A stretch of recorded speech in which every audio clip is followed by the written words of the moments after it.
Your girl is back. Your girl is back. All right. Y'all, I'm like excited. I'm excited. I'm excited to go ahead and release this part 4. Now, I know you probably like, hey, Kaylin, what's going on? Because we seen this top before. Now, wait. This is the same day. I'm just filming the same day that I filmed part 3. I'm so excited to give you part 3 and 4 that, I just, it's the same day. So, all right. So if you are new here, welcome. All right. Come on. Let's join the fam. All right. If you are returning, welcome back. All right. I'm just excited because this video is, we finna tell you about, the twists and turns of my life, which is kind of, but anyway, so, all right, if you have not already, go ahead and click part 1, 2, and 3 so you can at least be caught up on things, right? You gotta be caught up. You gotta have some background. All right. So last time I talked to y'all, I told y'all about, all the ins and outs, how I finally got saved and what made me, where I left off, I ended up being a prophetic junkie. So let's talk some more about that. So prophecy, I'm like, oh, you can tell me what's gonna happen? Oh, what the Lord say? Oh, so it's like that. And so at the church that I was at, it was like after every service, the man of God was gonna prophesy. It was he's gonna prophesy. Doesn't mean he's gonna prophesy to you specifically every time, but he's gonna prophesy. So he'll be in the preaching, and then he'll point certain people out, and he'll prophesy. And so I'm like, oh, okay. So I was coming. I started because I told y'all I feel like all hell broke loose. I feel like I needed a prophecy.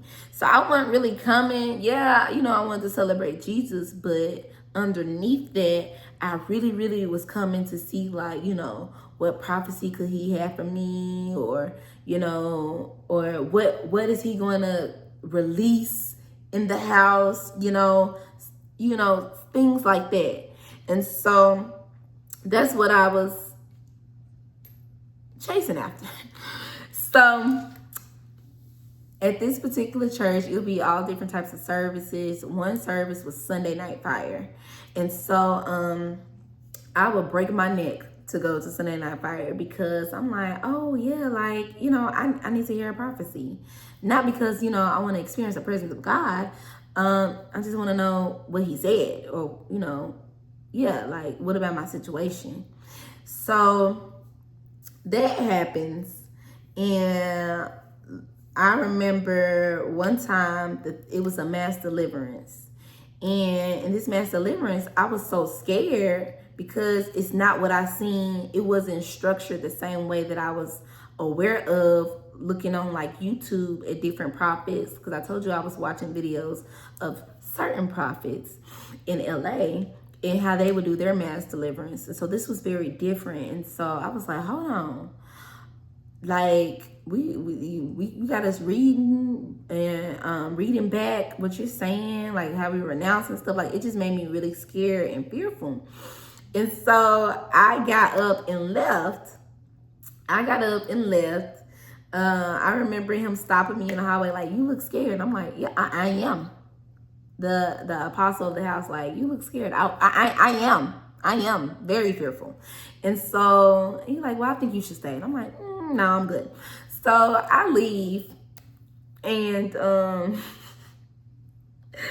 I get to the house because I was living with my mom at the time, and I'm walking up the steps, and my mama looking at me and my brother looking at me, and it just gets silent.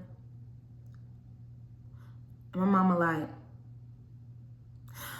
so what type of hot wings you want? She just we just had an understanding We ain't even gonna touch it. So I chose hot wings for deliverance. Yeah. I was eating honey gold. Woo, that is awful. But this has happened. This is my story. Okay.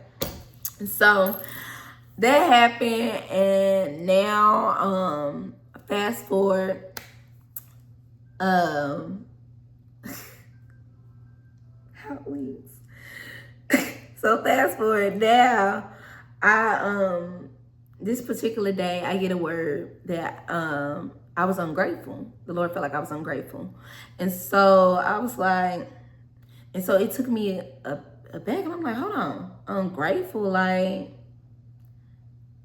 what you mean? Like I'm doing everything. Like I'm tithing. I'm giving my tithes and offering. Like I'm living right. Like I'm evangelizing. Like what's going on? Like I'm confused.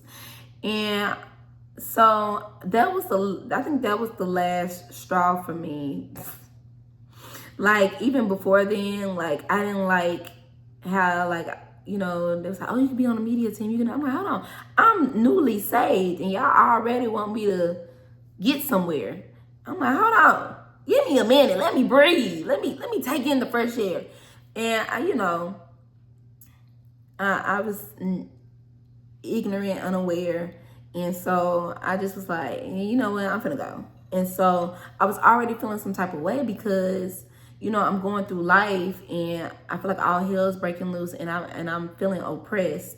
And so now it's like my faith was leaving, and I'm like, it got to the point where it'd be like everybody would be doing their testimony. God did this and he did this for me. He paid for my rent. I'm like, oh yeah. I still got $2 in the bank. So, you know, my faith just got so low. Like I went from, this is great, to now it's like, yeah. And so I just became very bitter and jaded. And so then, like, when I got that word that I was ungrateful, that was the last straw for me in my mind. So I left. And I was like, you know what? Maybe I'm not cut out for this God thing, this Jesus thing.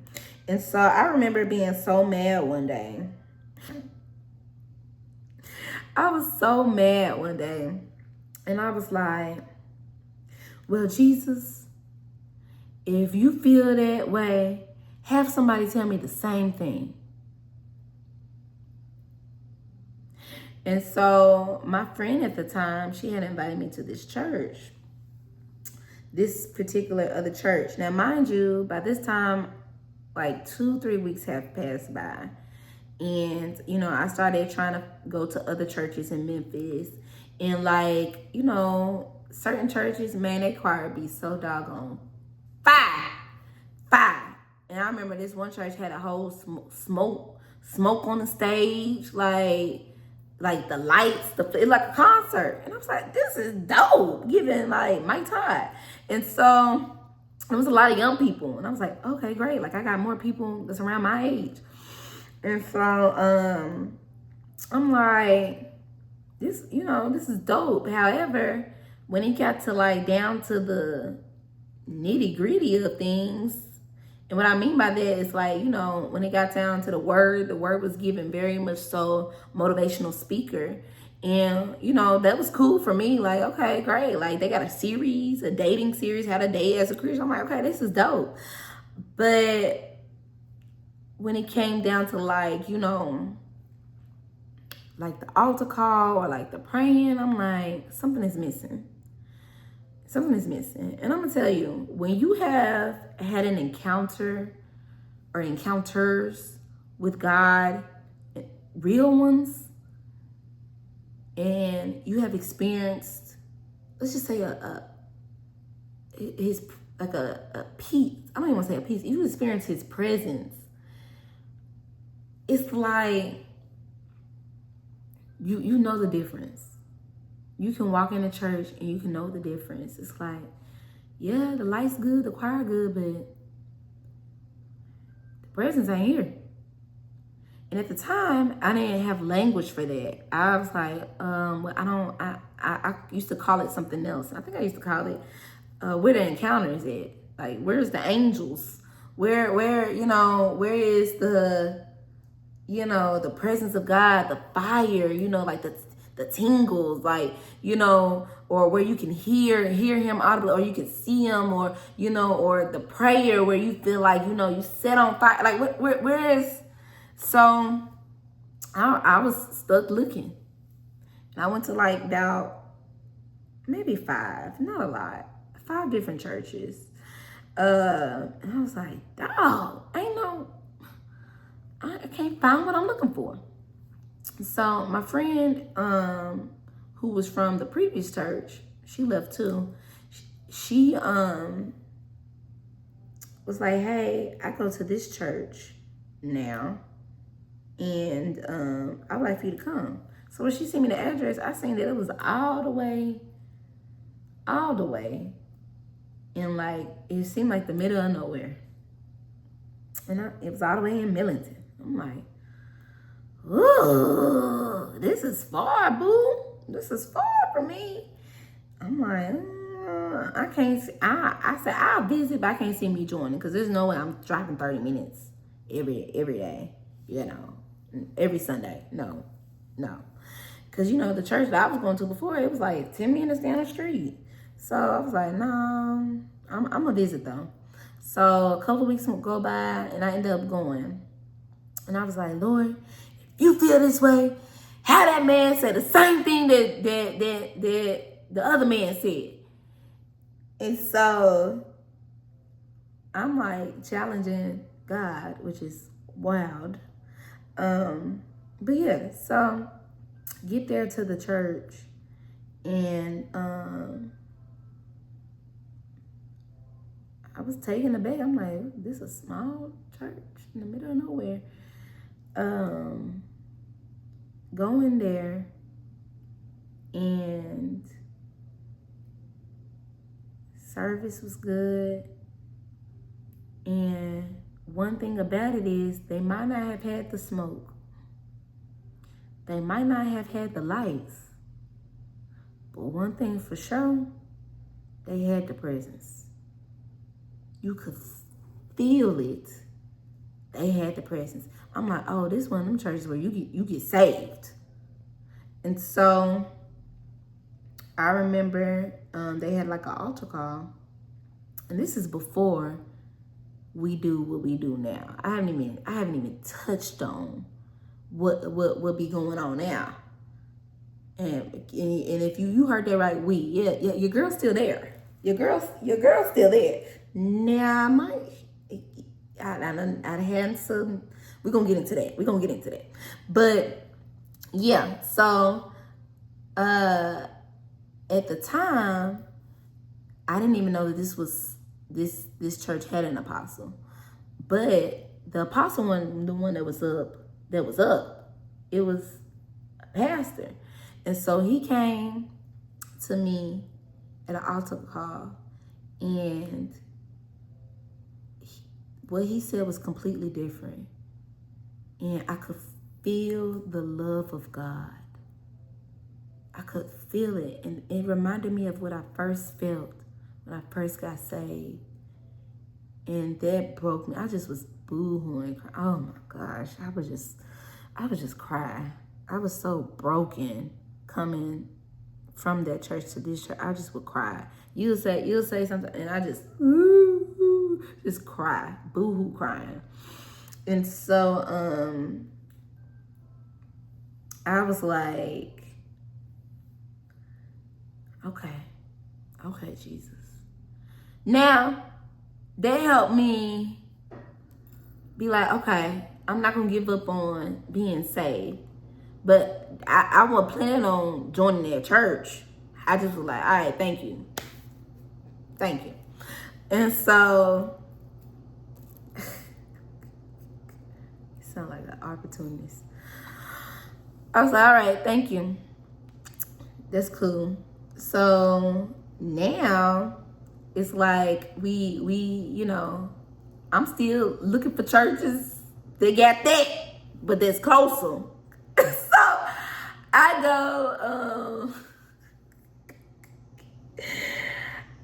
go second time, and I finally meet the apostle of the house, and he like, you know, he pray, man of God, pray down, and he could see, and so he's seeing these things, like, you know, he's seeing what's going on in my situation, and he praying, and I'm still doing what I do.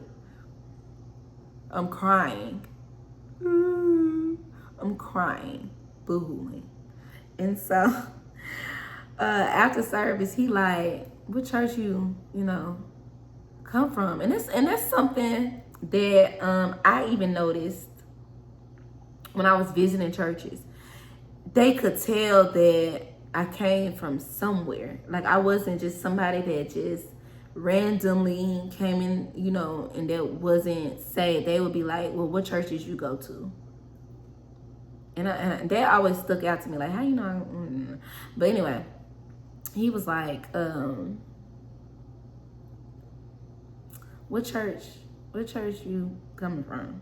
And so I told him. He was like, go back. I said, huh? Did you hear me say that I left? He was like, it don't matter, go back. I said, I ain't going back. He said, you need to stay under your cover and go back, especially for that baby. I was like, I know. She got to call on her life too. I know. And so I was like, but I ain't going back though. But I know I need to get her somewhere. So this second time, I'm still searching for church. So then the third time, I come back for a third time, y'all. And third time, I'm visiting again. And praise team is up. And I didn't even know who this lady was. But she started singing. And it was so raw. I can't even say it, Jesus. Raw and pure. It had a purity to it. And it just snatched me. It just drew me. And I was like, I'm finna join this church. This is the church that I've been looking for. It's been right here in my face. And so at the end of the service, he like, hey, how you like service? And I was like, good. I was thinking about joining. So my apostle grabbed the mic. He said, hey, we got a new member. And so they was like, I was like, hold on, wait a minute. You didn't even give me time to talk to you about it, think about it, none of that. I was like, wait a minute. And so they all coming and hugging me, and I ain't even really like hugs back then. And so it's like, I was like, y'all taking me too fast. And so one thing that's different is that after church, they fellowship with each other. And I was like, that's dope. Like, you know, they go out to eat, or, you know, bring dishes of food and sit down like a family. Now, mind you, I'm still, you know, dealing with a lot of things. And so, but they took me in. And I told you I ain't like hugs. I used to be, so I would be sitting down and they'll come up to me and I'm like, don't hug me. Just full of the devil. Don't hug me. Like, I didn't like hugs. And so, that's how broken I was. And so, but they never gave up on me. They could have been like, oh, you know what? I'm straight on her. She acting funny. She doing that weird stuff. No, they still kept coming and still hugging and still trying to get to know me. And so, one thing they did was they fellowshiped. And so after service, we'll be eating. They'll be eating, talking, laughing. And I just never really said anything. I just was quiet. Like I really just wanted to be around. And I just felt fearful because I'm like, oh, I don't want to say the wrong thing. I need to be careful what I'm saying. I just felt like I couldn't be myself yet. And so I wasn't comfortable yet. And so, yeah. So I'm going to tell you how stuff ended up playing out because one thing, again, I told you I was a prophetic junkie. So I knew he was an apostle, but I didn't know he used to be a prophet too. But let's take the titles out of it. He is somebody that is being led by God and walking with him. And so I'm like, what's my gift? So what's my gift? Yeah, but what's my gift though? Like, yeah, I hear what you're saying. But what is my gift? And so he like, right now, be a daughter. Be a daughter? Daughter? What the? Daughter? No, you said prophet? What you say? Like, you said be an evangelist? Like, what are we doing? Like, what is my gift? Like, what am I gonna operate in? And so, as a daughter,